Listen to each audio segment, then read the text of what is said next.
ہارون رشید خلیفہ وقت نے سال میں ایک دفعہ علماء کا ایک مجلس مقرر کرتے تھے اپنے یعنی محل میں، سمجھ لیجیے صرف وہ دن علماء کے لیے خاص ہوتا تھا.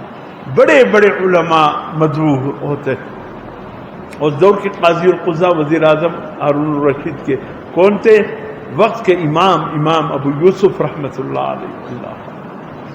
وہ وزیر اعظم تھے، سپریم کورٹ کے قاضی القضاء، چیف جسٹس تھے. سبحان اللہ، قربان ہو جائے ایسے چیف جسٹسوں پر جن کے فیصلے حق اور انصاف کے فیصلے ہوتے تھے. تو اس میں یہودیوں کے جو بڑے بڑے سرگردہ مربی تھے، مذہبی پیشوا تھے، وہ بھی آتے تھے، اور عیسائیوں کے جو پادری تھے بڑے بڑے، ان کو بھی مدعو کیا جاتا تھا.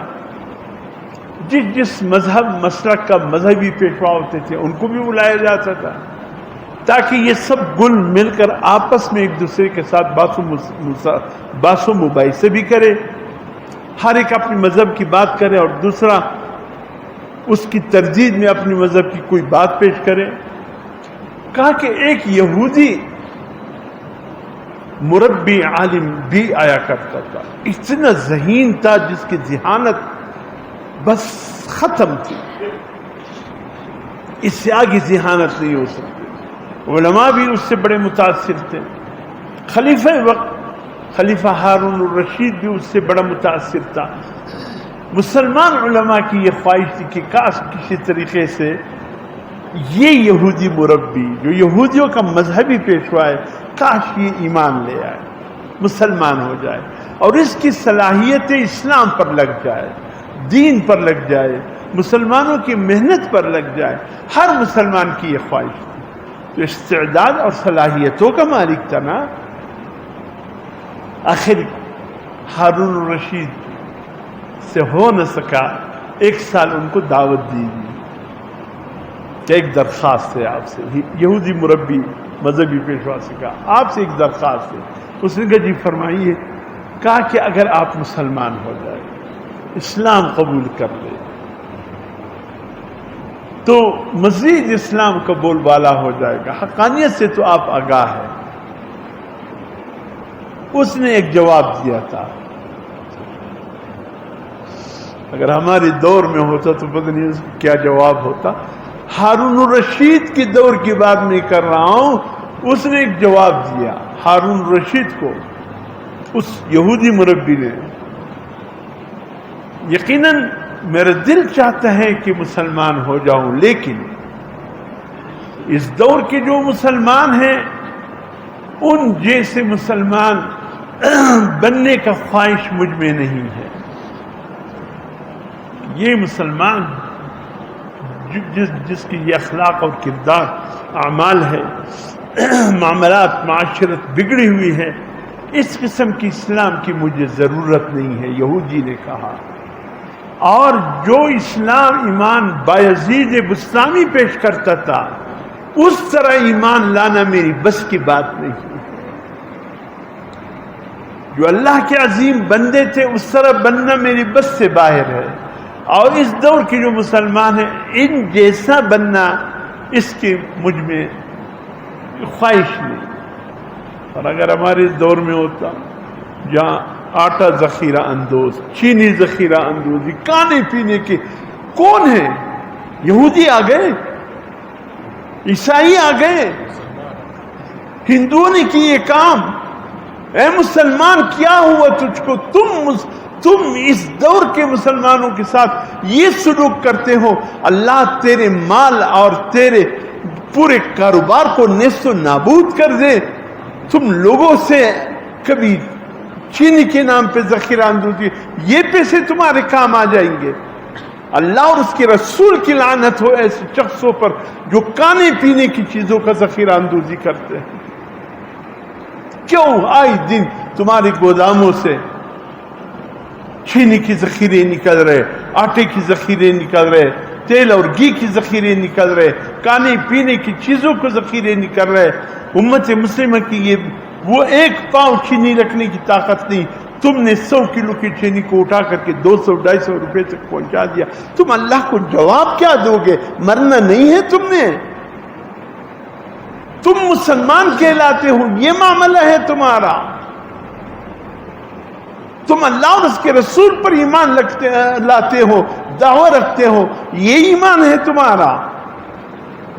خدا کی قسم اگر اللہ کے رسول ہوتے اب اس دور میں وہ کہتے یہ سرے سے مسلمان ہی نہیں، جو کھانے پیتے چیزوں کے ذخیرہ کر کے لوگوں سے چھپاتے پھرتے ہیں، یہ بلا مسلمان ہے، یہ اعمال ہے، یہ اس کو دیکھ کر کوئی کافر مسلمان بنے گا؟ ہمارے ان اعمال کو دیکھ کر چینی ذخیرہ اندوزی ہم نے کیا، آٹے کی ذخیرہ اندوزی ہم نے کیا، چاولوں کی ذخیرہ، کھانے پینے کی چیزوں کی ذخیرہ، جس کو حضور صلی اللہ علیہ وسلم نے ملعون ٹھہرایا، جو کھانے پینے کی چیزوں کی ذخیرہ اندوزی کرتے ہیں۔ یہ ہمارے اعمال دیکھ کر، معاملات معاشرت دیکھ کر کیا کوئی کافر اسلام قبول کر لے گا؟ کیا کوئی یہودی اسلام کی طرف آئے گا؟ کیا کوئی ہندو، سکھ، عیسائی اسلام کی طرف آئے گا؟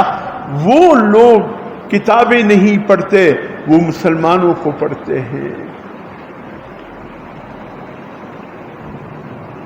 جب پہلی دفعہ ڈیوزبری لندن میں ایک تبلیغی اجتماع ہوا، ایک انگریز پولیس انسپکٹر، اس کی ڈیوٹی تھی پوری رات کس اجتماع کی ڈیوٹی کرنا، اس نے ڈیوٹی کی، لوگوں نے دعوت بھی دی، عیسائی تھا، مسلمان ہونے کی، اس نے کہا میں دیکھ رہا ہوں، مجھے دیکھنے دو۔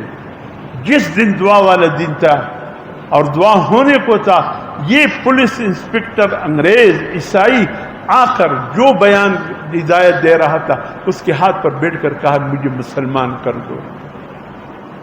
کہا ابھی تک تو تم مسلمان نہیں ہو رہے تھے، کہا بس، کہا کتابیں پڑھی، کہا نہیں، قرآن پڑھا، کہا نہیں، کیا پڑھ کے تم اسلام قبول کر رہے ہو؟ کہا میں نے انسانوں کو دیکھا، میں نے انسانوں کو پڑھا، جب میں نے مسلمانوں کو پڑھا اور دیکھا، ان کے اعمال کو دیکھا، اخلاق کردار کو دیکھا، میرے دل نے گواہی دی اگر مذہب سچا ہے تو یہ مذہب۔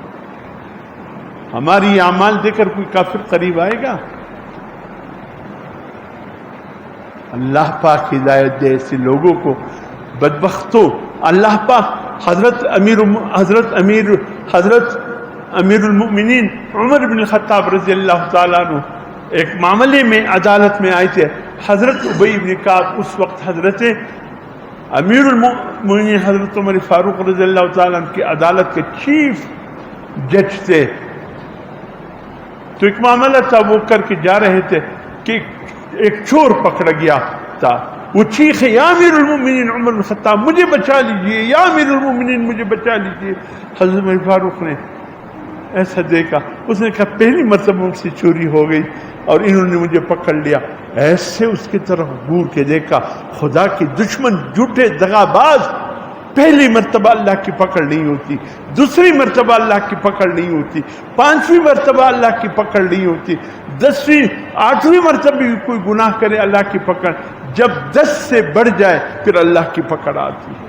اے ذخیرہ اندوزو، پتہ نہیں کتنے دفعہ تم نے کیا ہوگا، آخر پکڑ میں تو آ گئے، پکڑ میں تو آ گئے، اب چیخیں گے پہلی مرتبہ ایسا ہوا ہے، پہلی مرتبہ کوئی ایسا نہیں ہوا، تم نے اس سے پہلے 10 مرتبہ کیا، کسی کی پکڑ میں نہیں، اب پہلی مرتبہ۔